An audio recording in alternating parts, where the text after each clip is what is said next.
Welcome back to the Banganator podcast, season 3, episode 18. And I got another unique episode, 2 one-of-a-kind guests, one that we're going to be interviewing, Coach Sonny Galindo.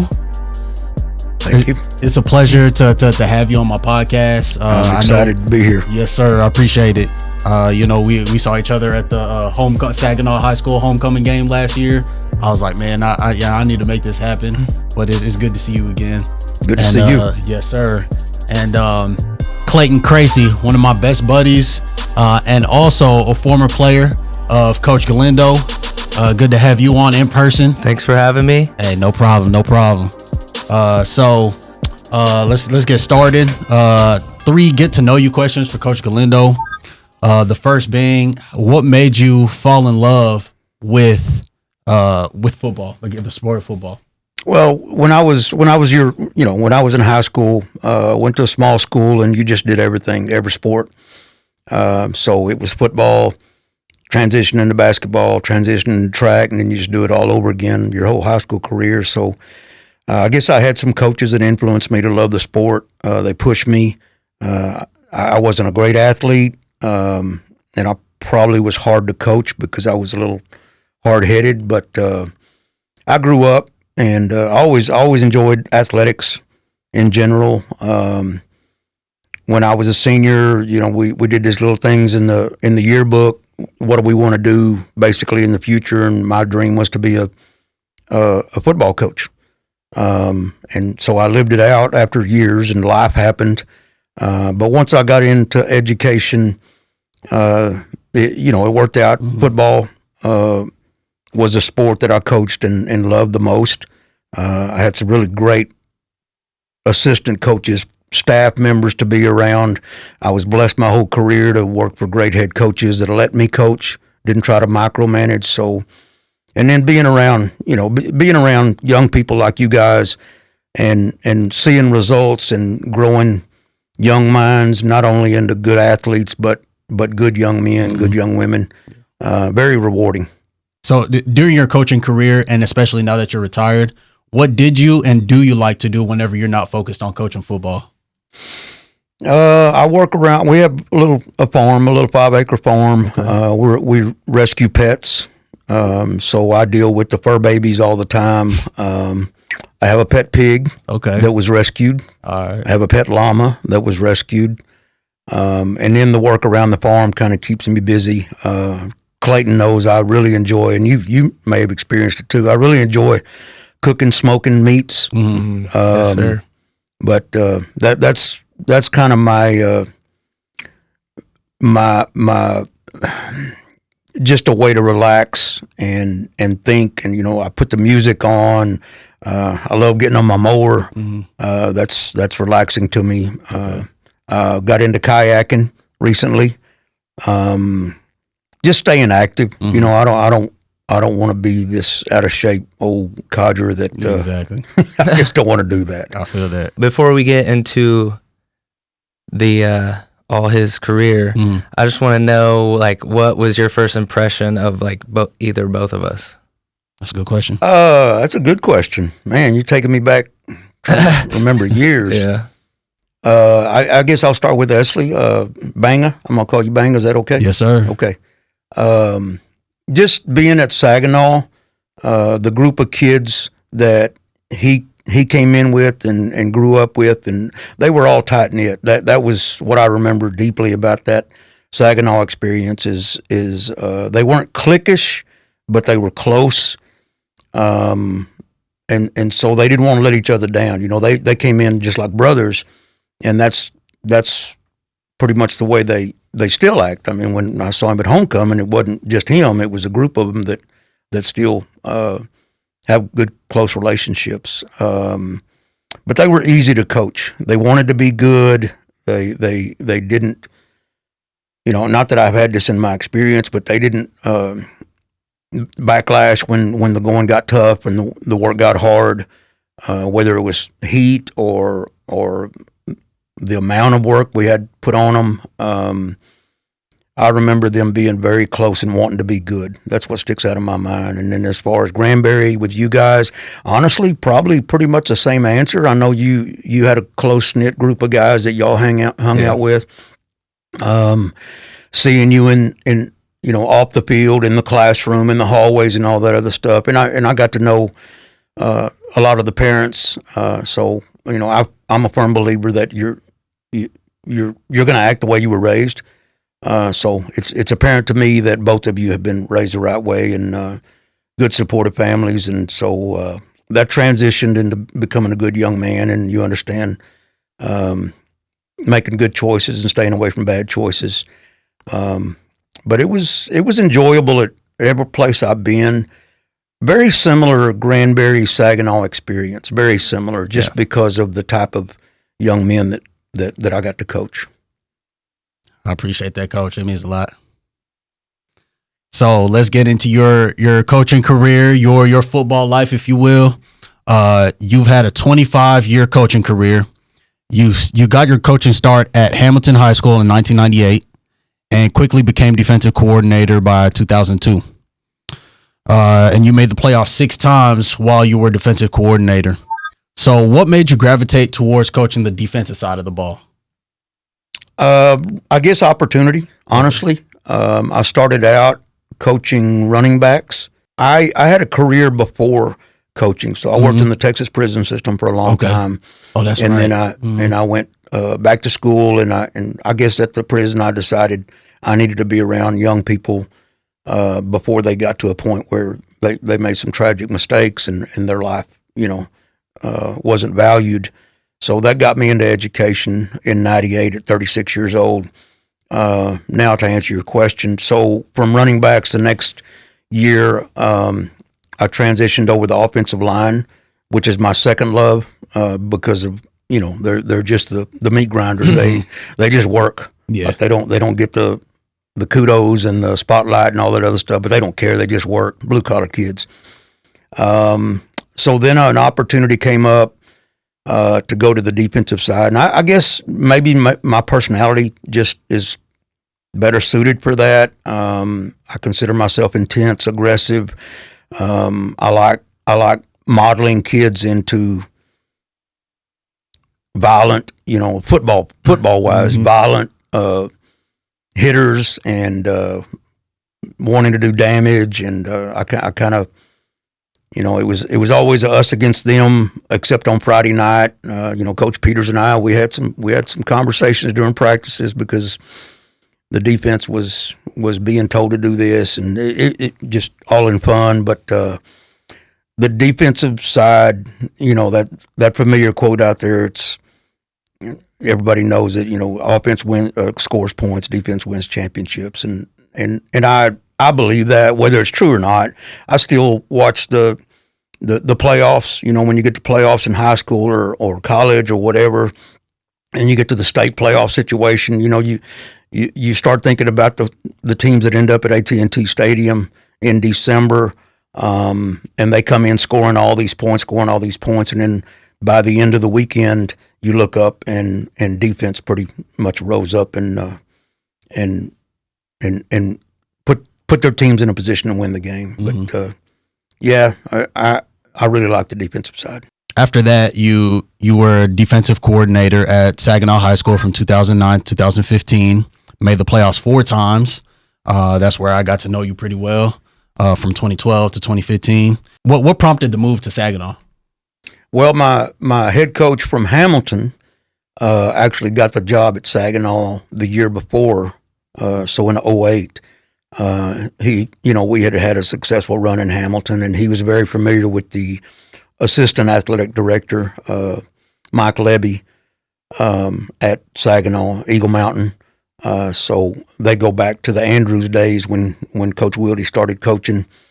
So he was convinced to go up there, and he jumped from 2A to 5A, and people didn't think he could do it. And lo and behold, year 2 we go to the playoffs.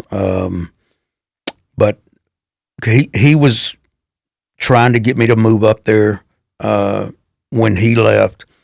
I had a son in Hamilton at the time that was a junior. So I really wanted to see him through at Hamilton. And when he graduated in 2009, then that pretty much opened the door for me to be more mobile. And so I wanted to work again with Coach Wilde, and I wanted to see about the 5A level and experience that as well, and have more numbers of kids and see more numbers of athletes.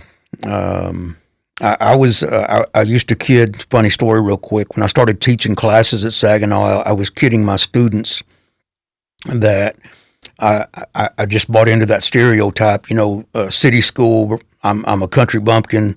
I expected to be running from my car to the building and a bunch of drive-by shootings happening around, and I laugh about it now because it took me about a week to find out that kids are kids no matter where they're at. It don't matter if you're a 1A school with 150 kids or a 6A school with 3,000 kids. And kids are kids no matter what. Mm-hmm. So, all the years that you were the defensive coordinator at Saginaw, what year was the most talented defense that you had?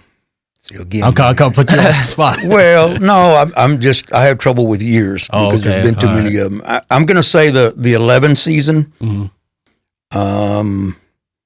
I think there's, I still see that. I go to Saginaw once in a while, and of course, the player of mine that became a coach, Hunter Grice, he's been at Saginaw the last 3 years. And he would text me and tell me about the record board still being there from that season. I think he was on that squad.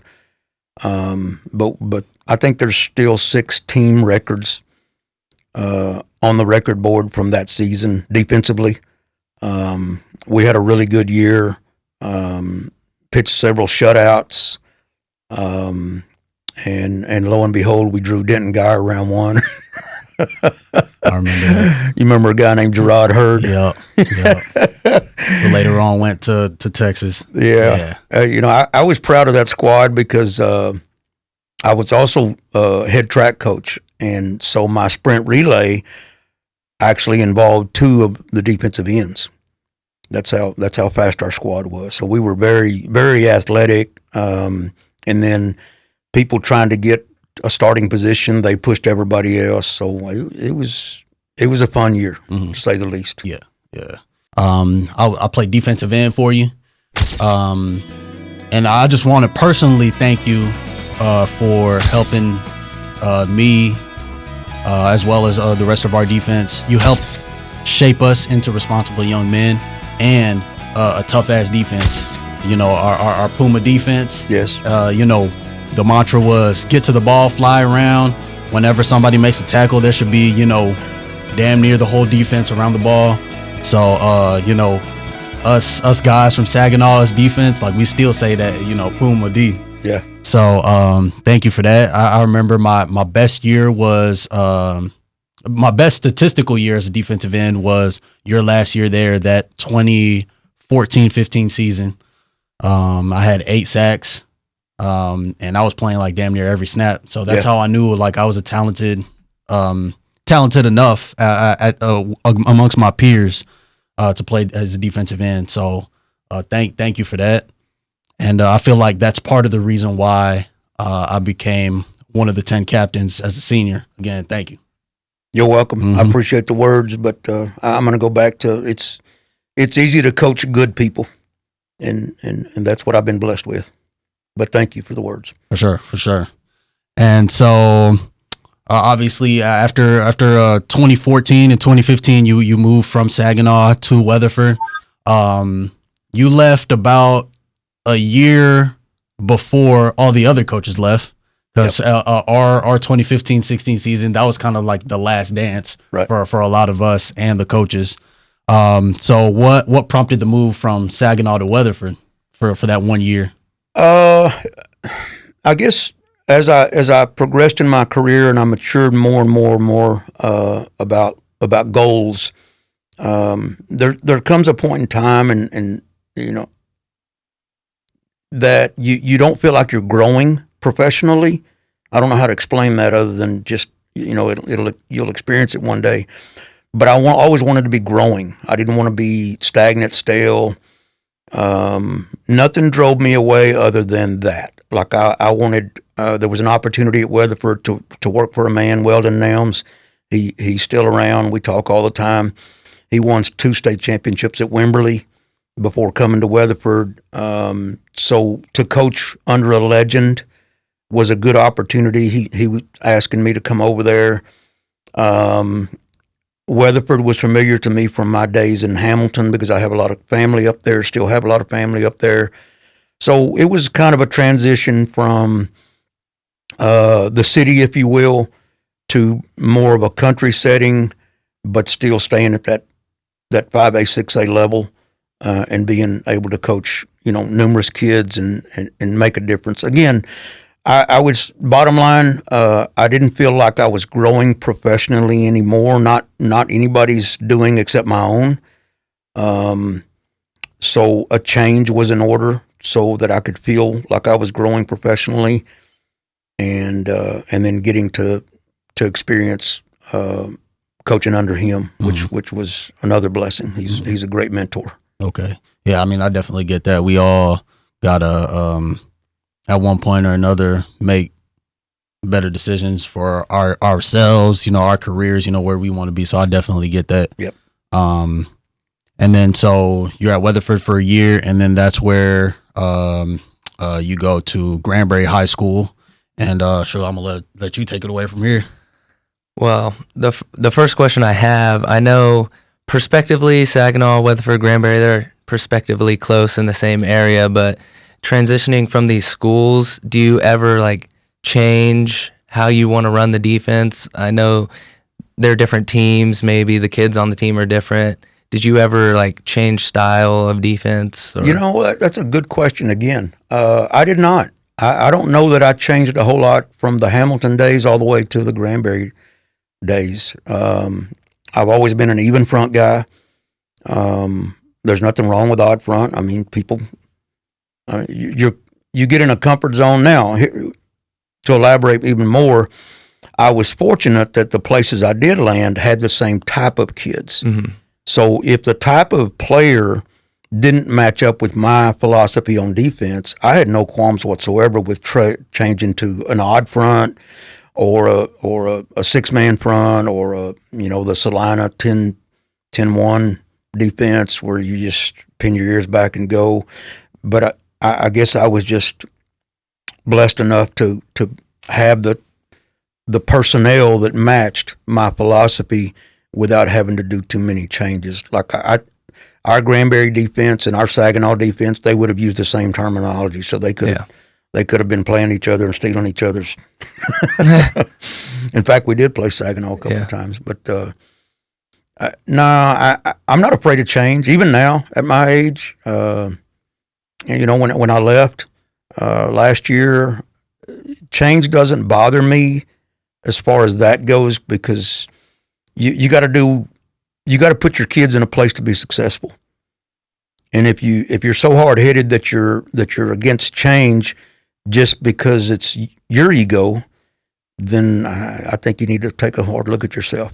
But you put your kids in the best place for them to be successful, not worry about your own feelings. Yeah. And then so transitioning to the season, we went to the playoffs. I know we lost a couple games that were winnable, one against Saginaw, I believe. Yep. But first round, we go against Denton Ryan. Yep. How do you? Well, it's the first time we made the playoffs since 2012, I believe. Yes. What year was that? 19. Yeah. Oh, okay. All right. It goes right here. Oh, okay. Yeah. But how did it feel going at finally making the playoffs for Granbury? And you always said I think it doesn't matter about the name on the side of the bus. Yeah. You just got to play. Yeah. So, I was elated for you kids, you guys, you young men, that you got to experience that atmosphere and that. I mean, that's something you got to tell your grandkids about, no doubt. Does it matter that we played Denton Ryan round one? I think again that's something you can tell your grandkids. 3 of them, 2 of them went to Alabama, one went to the University of Texas. Several of them were D1 prospects. I don't know that we played good. I think we got absorbed in, their Denton Ryan. Mm-hmm. But that's, you're dealing with high school kids, so, Yeah. But second half, I remember staying with them, and people will argue, well, they had the reserves in, which is probably true, but at the same time, there was no quit. Yeah. Like through the whole thing, I think a lesser team would have shut down, and it wouldn't have been a good feeling leaving the field with a lesser team, but it was a good feeling leaving the field with you guys, especially after bouncing back in the season. You'll remember that first week we played Weatherford, and it was ugly. Yeah. Ugly. And then we come back and make the playoffs. So we deserved to be in the playoffs. We played good enough. We eliminated mistakes. You kids stuck together. You kind of wear it as a badge of honor. We stood on the field with number one team in the state. Yeah. And we didn't back down. Exactly. I take nothing but positives from that. Yeah. But I was happy for you guys, and then the parents that's all they wanted was to see their kid in a playoff situation from the time y'all were, peewee guys. And so we gave a lot back. And when I say we, I mean you, me, the players. We gave a lot back to people that supported us. Yeah. And the weird thing about at Granbury, I know sometimes the school isn't really like with you, Right. Kids are always saying, Right. the football team's bad, Right. whatever. And then to finally do something like that, it feels really good. Yeah. Haters, they make you, you don't listen to all of it because there's enough of it out there. But at the same time, it's fun to prove people wrong. Yeah, exactly. It just is, always. And that's going to happen in life too. Yeah. Mm. And I just want to know, like, your experience from going. You had to for the interim head coach. Yep. What was that transition to that like? It was a shocking deal, to say the least. I retired on May the 31st. That was my last official day in that year, and then I get a phone call June 27th. I'm horrible with dates, but I can remember that, from the superintendent, and he just asked me if I was interested if the situation came up, and I said, well, I talked to my wife. It's a team effort here, but I figured she would be excited because she's a typical coach's wife. She just wants to be in the stands and support. So about a week, not even a week later, I got a confirmation call that if I was accepting of the job, then I needed to come in and sign papers and talk about everything. And I was excited. Two things. I was excited to be back around the staff because all of them stayed. Nobody left. So we were really, really close, offensive and defensive staff. And I felt like they needed to be, I don't have the right word, but I'll use protected, because if another person that didn't know Granbury came in that late in the year, I don't know what would have happened to the staff. Yeah. But I don't think it would have been fair to them with a new person. And I don't know that it would have been fair to the new person either that late. How late in the year was it? It was July. Oh, okay. July 3rd, I believe, and everybody's hired already. Like there's no, they're just not out there at that point. I was really excited to come back and I knew the players. Right, I knew every single one of them. I knew they were good young men. I felt like they would be excited to have me back. Not my ego talking. I just felt like I brought a lot. So to finalize the answer, when I left, when I told Coach Cheesy in November of that previous year, right after the football season, I always wanted, this makes no sense to anybody except me, I wanted to leave the profession on the top level, not wins and losses, but knowing that I had done everything I could to make differences. Yeah. And not being, I'm going to use the word codger again. I didn't want to be this old sour codger that just shuffled around and made everybody miserable because I hated my job. I hated sports. I got tired of coaching. I just didn't, I was there just hanging out because I've been around a couple of those guys, and I was not going to be that person. So when I left, I still loved what I was doing. Yeah.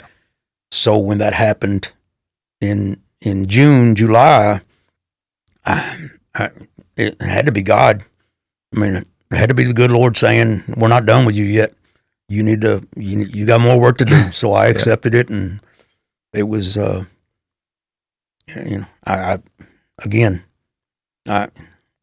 was in charge. Yeah, and I'm glad. And I know it was a joy for Granbury to have you all those years, and you helped out a lot of young men, young women grow. So thank I you. appreciate that. Yeah, it was. All of my times were good. Every single one of them. I didn't have bad experiences at any place. Yeah. And we still call Granbury home. I'm going to call it home again. Small town, trying to be a big city, but thankfully we're not there yet. Yeah. And I know that you, like, throughout the years, you also coached other sports too at different times. I know you said track.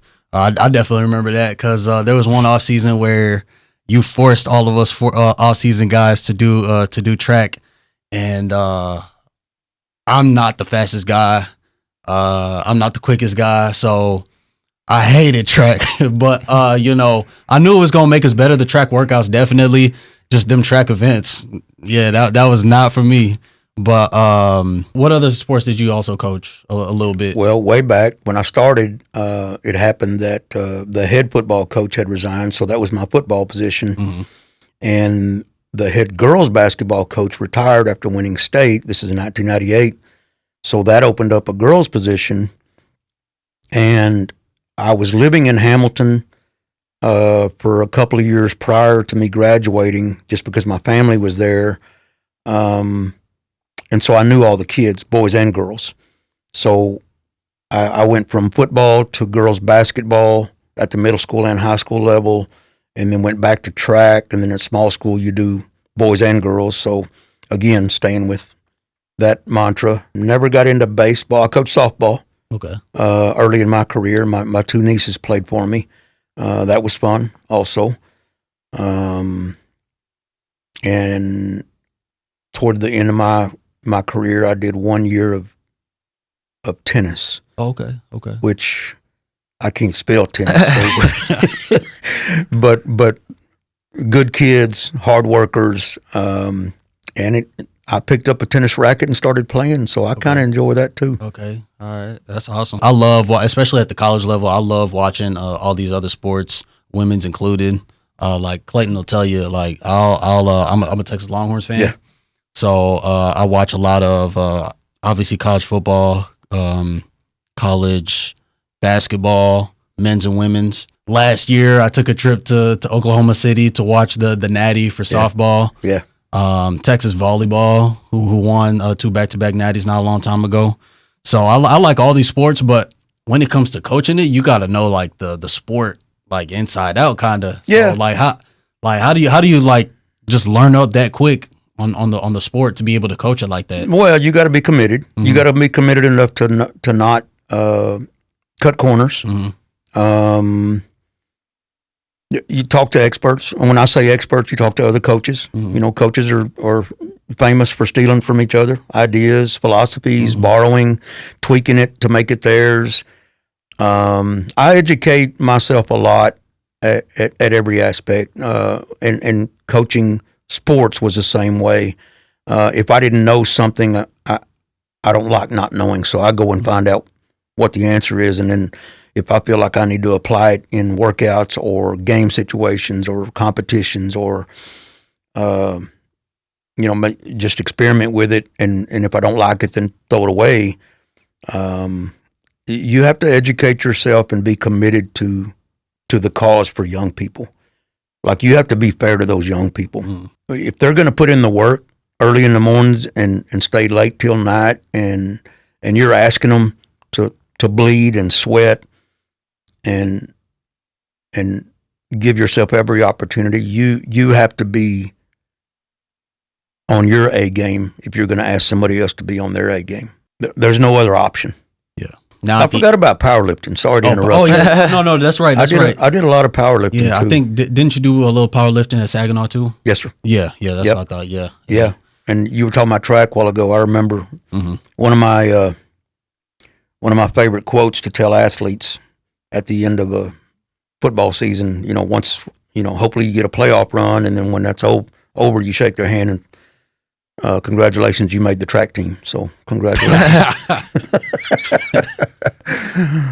Yeah, we had some fast track guys though. Frank Honane, Jermaine Lewis, Yes. some other people I'm not even thinking about right now. But yeah, I saw Jermaine run in college one time. I was watching my stepdaughter run in Oklahoma, and there's old Jermaine out there running. His school, they were going against each other.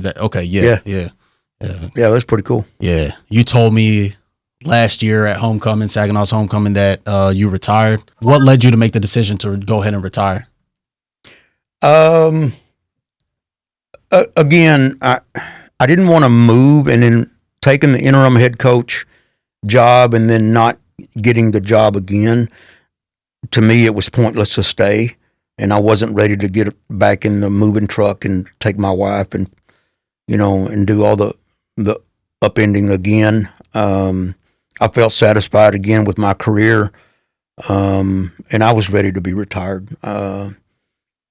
I almost got to the point in that month before I got the phone call. I almost got to the point where I forgot what day of the week it was, which is a good place to be. And then when you realize you're trying to remember what day of the week it is, you really don't care because you're retired anyway. So that was kind of fun. But here's the rest of the story that you guys don't know about. Not many people do.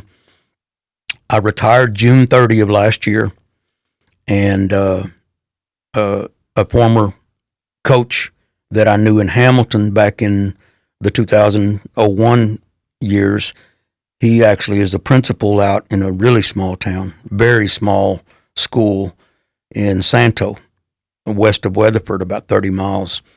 So they had a coach quit in December and needed a coach to finish her duties starting in January of this year. So January, I started coaching junior high girls basketball once again, and that was my tennis experience. Okay. So I just finished that school year. So I only teach half a day. I'm home at 1 o'clock every day. So I'm really retired because I'm a morning person anyway, so it doesn't bother me. So I get to do what I love still, coaching and teaching and being retired. And then they've asked me to come back and do this next year. Okay. As well, cross country. Okay. So it's been a blessing. Yeah. I mean, I know I keep using that word, but again, I guess when the good Lord gets tired of me doing this, then He'll finally let me know that it's time to ride off into the sunset. And until then, I just keep doing what I love. Mm-hmm. And I've heard a lot of people say this. In general, older people, they don't want when they retire, they don't want to just sit around and get bored. That's why they end up getting like a small job or something like that. And then specifically in sports, they want to stay around the game. Yep. Because it helps them feel younger, and they're still in the environment that they love. So I definitely understand from that aspect. Yeah. Got one last question. Sure. If you have any favorite moments from coaching, good. either Saginaw or Granbury, or Numerous. Let me go back all the way to the beginning. First of all, being in a position to get into education and coaching sports. That was, again, late in my life, late in my career.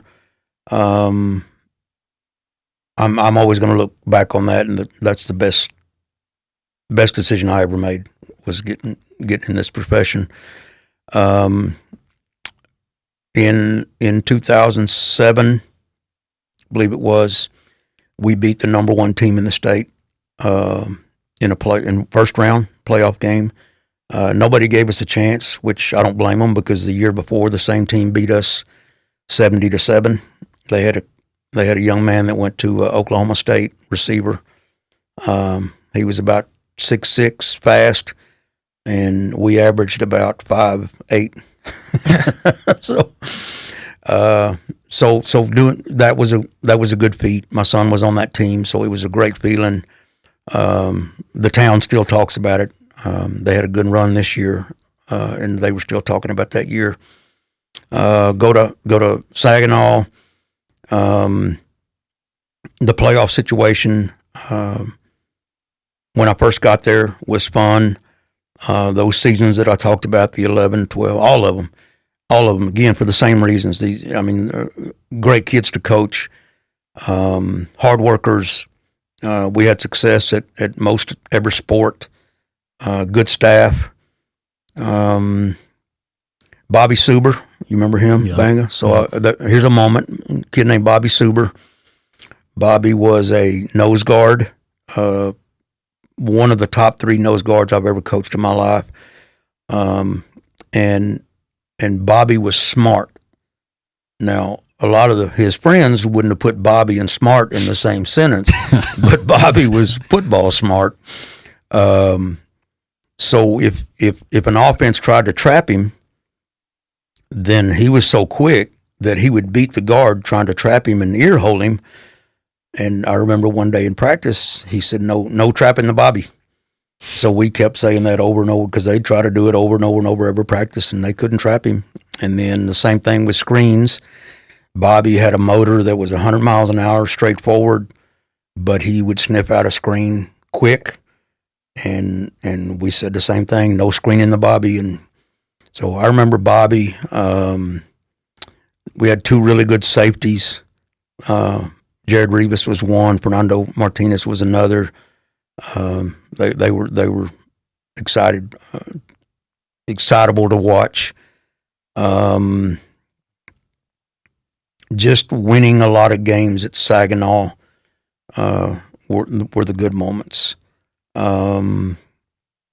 Weatherford, we played at my 1 year there. We played at AT&T Stadium against. We were in district with Arlington schools, so the Arlington AD set it up to where each Arlington school would have a chance to play at AT&T Stadium. So we played a doubleheader there against Arlington High. They had a 2,300-yard rusher, and we shut them out. Our defense shut them out, and that kid, he might have gained 30 yards the whole night, but he was good. He was the real deal. They had a tackle, offensive tackle that went and played at UCLA. He was the real deal. And again, we were small, weren't the fastest, but that was a good moment. Getting the kids to experience AT&T Stadium and the locker rooms, and then going out there and producing like we did. The lights didn't bother them. They just played their butts off. Granbury, the playoff season, that moment when we took the field, and I still have the video on my phone where I'm videoing the Denton ISD Stadium, and they had this big jumbotron up there.